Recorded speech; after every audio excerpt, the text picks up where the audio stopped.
Good morning, praise the Lord. శుభోదయం, అనుదిన ఆహారం అనే ఈ ఆధ్యాత్మికమైన కార్యక్రమానికి సుస్వాగతం. మనుషుడు రొట్టె వలన కాదు, దేవుని నోట నుండి వచ్చు ప్రతి మాట వలన జీవించును. ఈ రోజు దేవుని యొక్క వాక్య ఆత్మీయ ఆహారము కీర్తన 7వ అధ్యాయము 17వ వచనంలోని 2వ భాగము. నీతిమంతులకు యెహోవాయే సంరక్షకుడు. నిన్నటి దినం యొక్క వర్తమానము కొనసాగింపు. నీతిమంతులకు దేవుడే సంరక్షకుడుగా ఉండాలని కోరుచున్నాడు. నీతిమంతులు ఎవరినైనను దేనినైనను సంరక్షకునిగా ఆశ్రయిస్తే దేవుడు ఇష్టపడడు.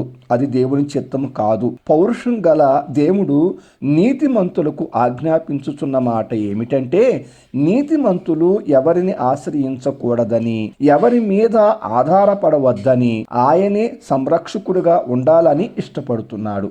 ఈ మాటలు వినని ఎడల భక్తిహీనుల మధ్య దేవునిని అవమానపరిచిన వారమై ఉంటాము. ఐగుప్తు దేశములో బానిసలుగా ఉన్న ఇశ్రాయేలీలు నీతిమంతుల కాదా అనే ఆలోచన కన్నా దేవుడు తన దాసుడైన అబ్రహామునకు ఇచ్చిన మాట నీతి, ఆ వాగ్దానము నీతి. అందువలనను వారి మొరలు విన్న పరిశుద్ధుడైనటువంటి దేవుడు దేవుని పర్వతమైన హోరేబు నందు గల ఒక పొద నడిమిని ప్రత్యక్షమై మోషే యొక్క నాయకత్వంలో వారిని ఆ బానిస దేశంలో నుండి విడిపించి, వీరు నా ప్రజలు, వీరికి నేనే సంరక్షకుడను అని మోషే ద్వారా ప్రకటించి, ఆ ప్రకారంగానే దేవుడు వారికి పగలు రాత్రి వారి యొక్క ప్రయాణములలో వెలుగుగా ఉండి దేవదూతలు భుజించు ఆహారముతో పోషించుచు బండలోని నీళ్లతో తృప్తిపరచుచు వారి మధ్యే వారి పక్షమనే ఉండి శత్రువులతో పోరాడుతూ ఈ విధముగా వారి అన్ని అవసరాలను తీరుస్తూ ఆయనే వారికి సంరక్షకుడై ఉండగా, వారు భ్రష్టులైన జనముగా దేవునిచే పిలుపు పొందారు. ఎందుకంటే దేవుని యొక్క సంరక్షణలో నడిపించబడుతున్న వారు దేవునికి లోబడక దేవుడు వాగ్దానం చేసినటువంటి వాగ్దానమును అనుమానించి విగ్రహారాధన చేసి ఆయన సంరక్షణను అవమానపరిచారు. దేవుడు వారి మధ్య నివసించటానికి ఇష్టపడనంతగా వారు దేవునిని బాధ పెట్టారు. అయినా మాట తప్పని దేవుడు తాను చేసిన వాగ్దానమును వెనకకు తీసుకొనక వారికి దేవుడు మాట ఇచ్చిన విధముగా వాగ్దానం చేసిన దేశాన్ని వారికి స్వాధీనపరిచాడు. నమ్మదగినటువంటి దేవుడైన పరిశుద్ధుడు. రెఫీదీములో ఇశ్రాయేలీలు ఉండగా ఇశ్రాయేలీలతో యుద్ధము చేయుచున్న అమాలేకీయులను యెహోషువ కత్తివాడి చేత అమాలేకీ రాజును అతని జనులను ఓడించి అమాలేకీయుల పేరు ఆకాశం క్రింద నుండకుండా బొత్తిగా తుడిచివేయించి జ్ఞాపకార్థ గ్రంథములో వ్రాయించి నీతిమంతులకు యెహోవాయే సంరక్షకుడు అని రుజువు చేశాడు పరిశుద్ధుడైనటువంటి దేవుడు. అంతేకాకుండా దేవుని సంరక్షణలో వర్ధిల్లు వారిపై మరొకసారి ఎవరు చేయి పైకెత్తకుండునట్లుగా ప్రకటించాడు మన రక్షకుడైనటువంటి బలవంతుడైన దేవుడు. కాబట్టి ప్రియ శ్రోతలారా, భయపడకండి.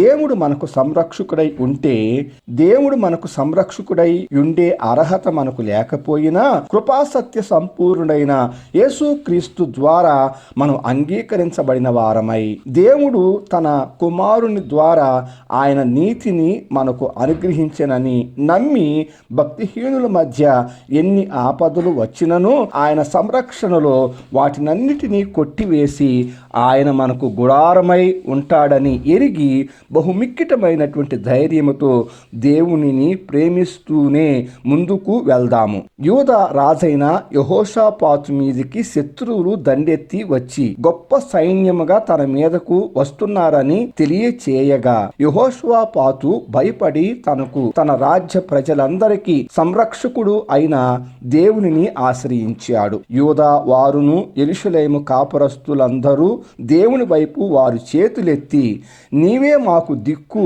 అని ప్రార్థన చేయగా వారి సంరక్షకుడైనటువంటి దేవుడు భయపడకండి, జడియకుడి, ఈ యుద్ధము మీరు కాదు, దేవుడే జరిగించును అని చెప్పగా అప్పుడు వారందరూ సాష్టాంగ నమస్కారం చేశారు. దేవుడు వారికి మాట ఇచ్చిన ప్రకారముగా వారికి సంరక్షకుడై ఉండగా శత్రువులు వారిలో ఒకరినొకరు చంపుకొనుట మొదలుపెట్టిరి. అప్పుడు యూదావారు వచ్చి సైన్యము తట్టు చూడగా వారు శవములై నేలపడి యుండిరి. ఒక్కడును తప్పించుకొనలేదని లేఖనములయందు గ్రహించుచున్నాము. చూశారా దేవుని యొక్క సంరక్షణలో ఉన్నటువంటి కాపుదల. ఈ విధముగా నీతిమంతులకు దేవుడు సంరక్షకుడుగా ఉండగా నీతిమంతుల పక్షముగా ఎన్నో గొప్ప గొప్ప కార్యాలు చేసిన సాక్ష్యాలు ఎన్నో చూడగలము. సందర్భానుసారము రానున్న దినాలలో మరికొన్ని సంగతులను తెలుసుకుందాం. మెట్టికి భక్తిహీనుల మధ్య ఉన్న నీతిమంతులు భయపడనవసరం లేదు.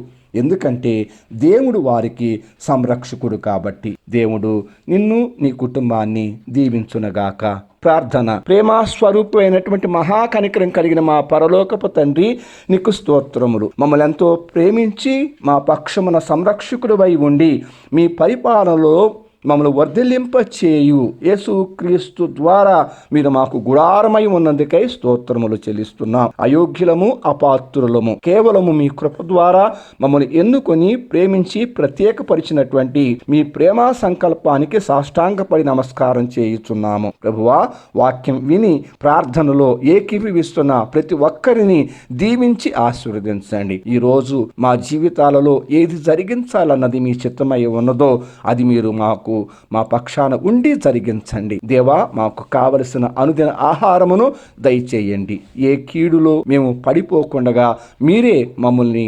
స్వాధీనపరచుకోమని మీకు మమ్మల్ని అంకితం చేసుకొనుచున్నాము స్వామి. ప్రభువా, మీ కృపా బాహుళ్యమును మాకు అనుగ్రహించి నడిపించమని సమస్త మహిమ ఘనత ప్రభావములు మీ నామమునికే ఆరోపిస్తూ ఈ ప్రార్థన మీ ప్రియకుమారుడును మా రక్షకుడైన యేసుక్రీస్తు అత్యున్నతమైన నామములో ప్రార్థించి పొందుకొని ఉన్నాం పరమ తండ్రి. ఆమేన్. తండ్రి, కుమార, పరిశుద్ధాత్మ త్రియేక దేవుని అన్యోన్య సహవాసము సదాకాలము మనకు తోడయుండి నడిపించునుగాక. ఆమేన్. Thank you. ప్రభు పాద సేవలో పాస్టర్ ఉమా జాషువా.